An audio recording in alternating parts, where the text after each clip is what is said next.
Hari ini mata uang Garuda kembali melemah dan menembus level Rp17.500 per dolar Amerika. Ini merupakan pelemahan terparah sepanjang sejarah. Tak hanya terhadap dolar, nilai tukar rupiah juga anjlok terhadap dolar Singapura, di mana hari ini mata uang Garuda sudah menyentuh lebih dari Rp13.700 per dolar Singapura.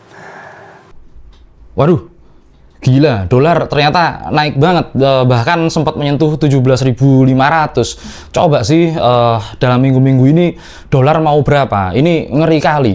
Indonesia ini ibarat sedang nahan nafas, terus aku nggak paham ya. Kemarin dibilang Indonesia itu bertumbuh ekonominya 5,61%, tapi kok sepertinya ekonomiku sendiri turun. Lah, aku nggak ngerti. Belum lagi istilah-istilah makin berkembang, istilahnya mantap sama matang, makan tabungan sama makan utang, teman-teman. Waduh. Ya, gimana lagi? Di hari ini dolar kayaknya semakin perkasa, semakin luar biasa. Dolar itu bukan hanya sekedar angka mata uang, tapi itu juga ngeri ya kita kalau lihat beritanya naik terus, ada apa ini. Selain itu, dolar ini juga bagaikan ngejerat leher kita, karena mata uang kita saat kita butuh butuh penguatan, seakan-akan mata uang kita terpuruk ke titik terendah pelemahannya sepanjang sejarah.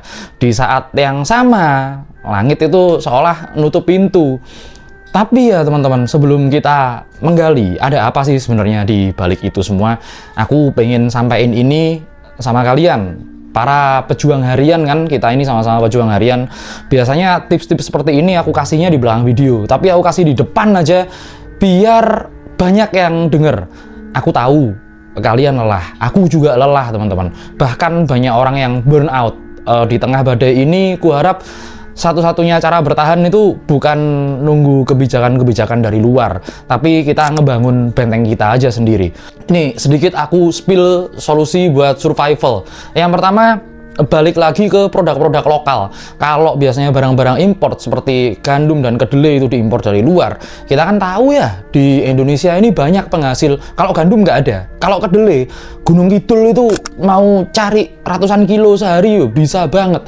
Itu nanti bisa dikoordinasikan dengan wilayah-wilayah yang lain dan itu bakalan keren banget. Jangan sampai kita keisi hasil-hasil hasil-hasil proses food itu loh, yang hasil lab itu loh.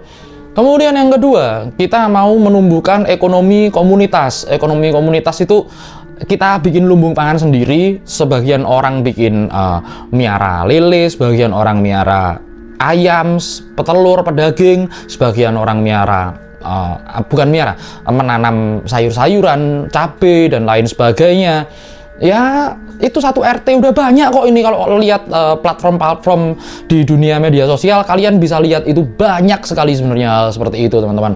Yang sudah berhasil pun banyak, yang sudah mandiri berhasil untuk pangannya sendiri banyak. Ya ayolah, aku berkali-kali ingetin itu. Kemudian kedaulatan energi kecil itu nggak usah muluk-muluk lah, teman-teman. Seperti air yang di Indonesia ini mudah air, kemudian kompos untuk penyediaan lingkungan, maggot dan lain sebagainya, agar itu semua bisa bersirkulasi. Jadinya nanti uang-uang kita, hasil-hasil kita ini nggak kemakan sama korporasi besar semuanya. Kita juga masih bisa survive dengan benteng kemandirian. Karena nanti teman-teman di masa depan kemewahan itu bukan lagi barang-barang branded kalian, tapi kemewahan itu yang paling hakiki itu adalah kemandirian kita dalam urusan-urusan seperti itu. Sebenarnya sih seperti itu ya teman-teman. Oke, dan inilah kisah dunia lain. Kita akan kembali masuk ke dalam sisi dunia yang mungkin belum pernah kita kenal. So let's open your mind.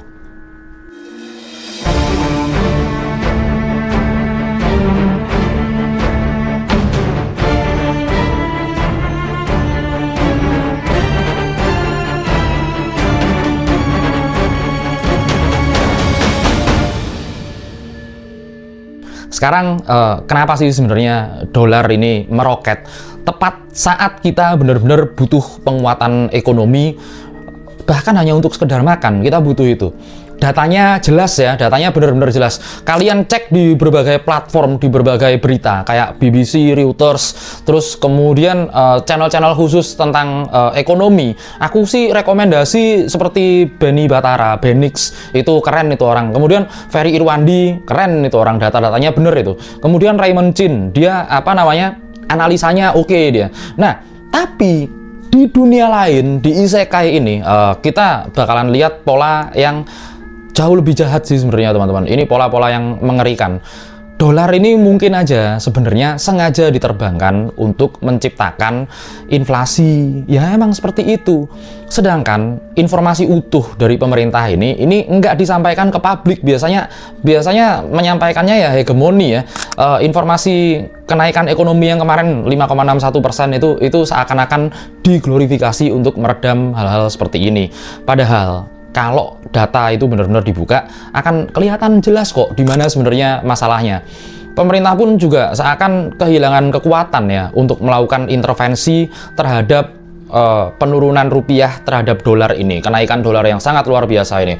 Atau mungkin pemerintah itu mikir, emang nggak apa-apa kok kalau dolar naik, itu emang nggak apa-apa. Tapi emang nggak apa-apa. Nah, ketika kemudian biaya hidup dan BBM naik karena kurs ya, masyarakat menengah itu bakalan jadi korban yang pertama. Korban yang paling fatal nanti sasarannya, tak kasih tahu aja, sasarannya nanti ke petani teman-teman. Nah, petani apapun itu ya, apapun by any means. Ini bukan sekedar mekanisme pasar yang sederhana. Ini seolah-olah adalah pemerahan sistematis. Saat rupiah kemudian nggak berdaya kayak sekarang ini, kekayaan sumber daya kita itu bisa dibeli dengan harga super murah, harga obral banget oleh entitas-entitas global itu. Nah, kita ini bagai sedang dirampok di siang bolong, tanpa perlu nodongin senjata, tanpa perlu ngeluarin satu peluru pun, tapi kita dirampok. Ya, bisa jadi tanpa kita sadari nantinya aset-aset besar, tanah-tanah nenek moyang, tanah-tanah leluhur kita ini nantinya bukan punya kita lagi. Kedaulatan hilang, harga diri wes pasti nggak ada lagi, musnah itu teman-teman. Sekarang kalau dolar naik apa bahayanya? Nggak usah ke manufaktur lah. Sedikit aja tentang manufaktur. Manufaktur itu bahan bakunya semuanya import teman-teman. Pabrik-pabrik itu loh, itu untuk memproduksi suatu barang di pabrik itu nilai barang importnya, nilai bahan bakunya bisa mencapai 55% teman-teman, ongkos produksi ya. Kemudian yang lain sebagainya itu sepele, tapi itu justru mematikan masyarakat di kalangan bawah. Contohnya seperti apa? Tempe aja dah, tempe itu kita ternyata kedelainya kan import teman-teman. Kedelai kita kan ternyata import. Bahkan tadi aku mention ya, di Gunung Kidul itu banyak, di daerah-daerah lain itu juga banyak. Apalagi bisa dihilirisasi oleh negara kita ini. Enggak usah mikirin negara lah. Kita mikirin masyarakat kita sendiri. Nah, itu banyak sih sebenarnya. Tapi kemudian tempe yang harusnya nanti jadi lauk alternatif buat orang-orang yang nggak mampu beli daging ya, beli daging mampunya ya seminggu 1 kilo lah, dibagi-bagi itu pun buat serumah telur seperti itu. Nah, nanti tempe ini bisa jadi penggantinya. Tapi kalau itu pun naik, makanan paling sederhana itu pun naik, itu bahaya.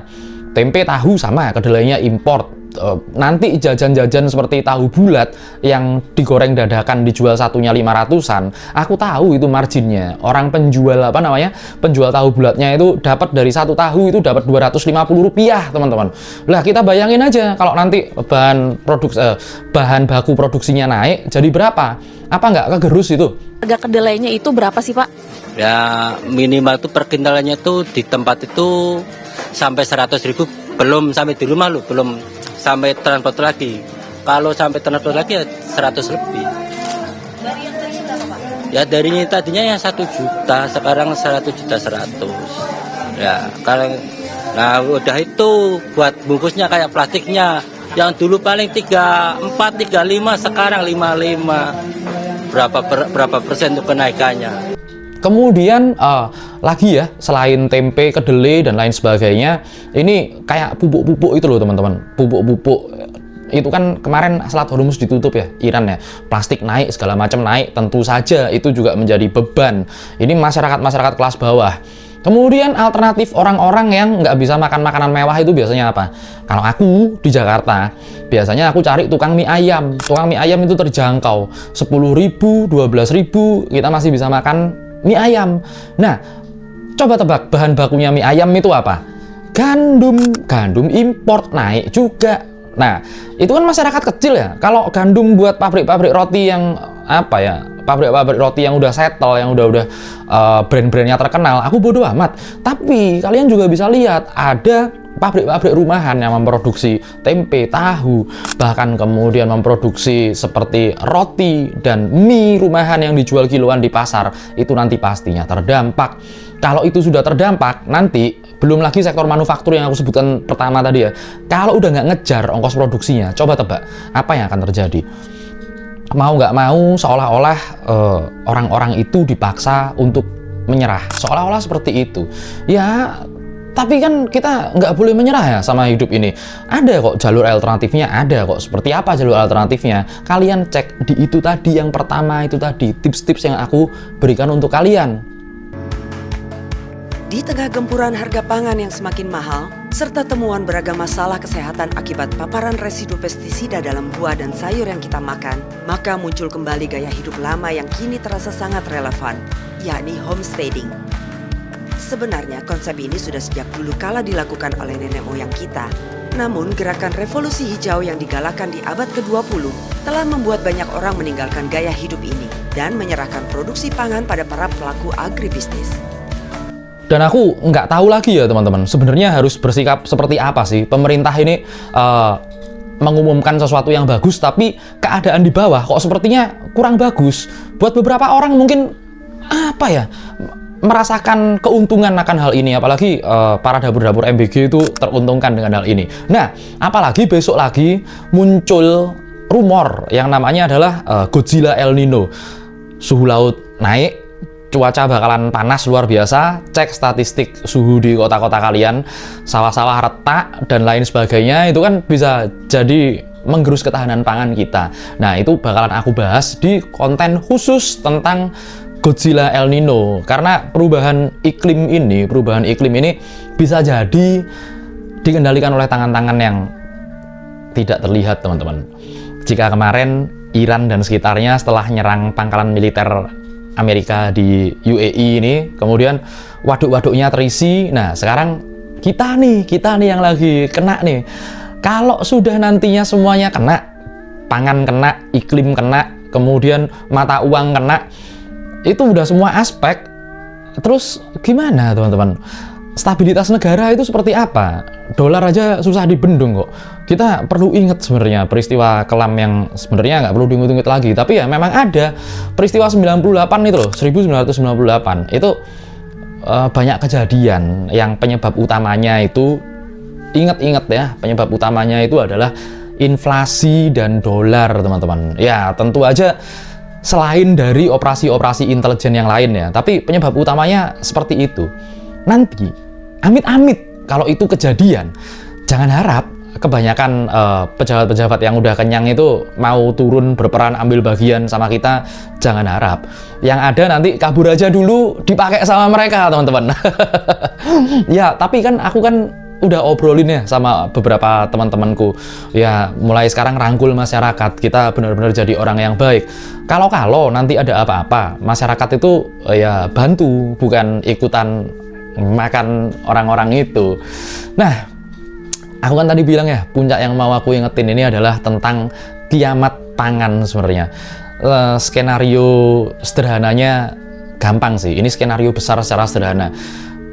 Buat pertanian tradisional mati, industri mati, buat semua usaha-usaha sektor UMKM mati, karena dolar ini ngaruh kan ya, bahan baku sektor UMKM, produksi semuanya itu. Nah, setelah itu semua kena, hancurkan harapan lewat El Nino Godzilla. Udah, nanti setelah itu mereka itu bakalan datang sebagai dajjal, sebagai mesias palsu, sebagai penyelamat palsu, fake mesias itu loh teman-teman. Nanti mereka bakalan nawarin utangan-utangan, dan mereka bakalan nawarin masuknya produk-produk mereka, akuisisi ini loh, produk-produk nasional itu loh. Malah masa sekedar air minum aja sekarang diakuisisi Prancis sih. Tapi ya seperti itulah. Coba kalian cek. Sebenarnya ya itu udah ada contohnya kok. Contohnya apa? Gandum itu loh, gandum itu sejauh mata memandang ibuku, kakekku, nenekku, bapakku, dan lain sebagainya, generasi-generasi sebelumku nggak pernah jadiin gandum sebagai konsumsi utama. Lah sekarang nilai ekspornya kok udah luar biasa seperti ini. Ini kan cukup ngeri ya teman-teman. Belum lagi nanti ada proses food. Ada yang namanya, ya kalian tahu lah ya, proses food itu kalau di Amerika bisa bikin obesitas, bisa bikin penyakit-penyakit seperti ginjal, seperti kemudian penyakit-penyakit pencernaan, bahkan kanker dan lain sebagainya.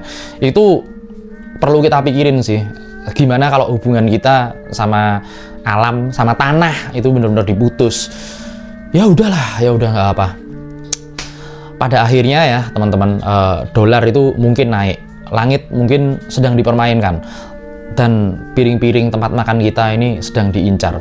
Tapi mereka ini lupa sebenarnya, lupa sama satu hal. Di Nusantara ini tanahnya bagaikan punya nyawa teman-teman. Jiwa-jiwa Nusantara yang asli itu nggak bakalan bisa dibeli dengan dolar dan dengan mata uang. Nggak bisa dipadamkan semangatnya dengan manipulasi-manipulasi sekelas orang masuk gorong-gorong. Sekarang harusnya sih udah nggak bisa. Kalau masih bisa sih keterlaluan sih teman-teman. Oke, jangan biarin kepanikan jadi makanan sehari-hari kita ya. Jangan biarin kepanikan. Tapi mulailah kita menanam action, mulailah berjejaring, punya jaringan kita, jaringan bisnis, dan tetaplah kita terus patut bertanya-tanya setiap hari akan kejanggalan-kejanggalan yang ada. Kita bersikap kritis teman-teman, karena kebenaran hanya bakalan ditemukan oleh mereka yang benar-benar berani melihat dengan melampaui batas yang disajikan di layar kaca teman-teman. Nah, terus jaga jiwa kalian biar waras dan tetap waspada, karena di kisah dunia lain, kenyataan hari ini hanyalah sesuatu untuk hari esok yang jauh lebih besar. Fuck koruptor. Sampai di sini dulu episode kali ini. Sampai jumpa lagi kawan-kawan dari dunia lain.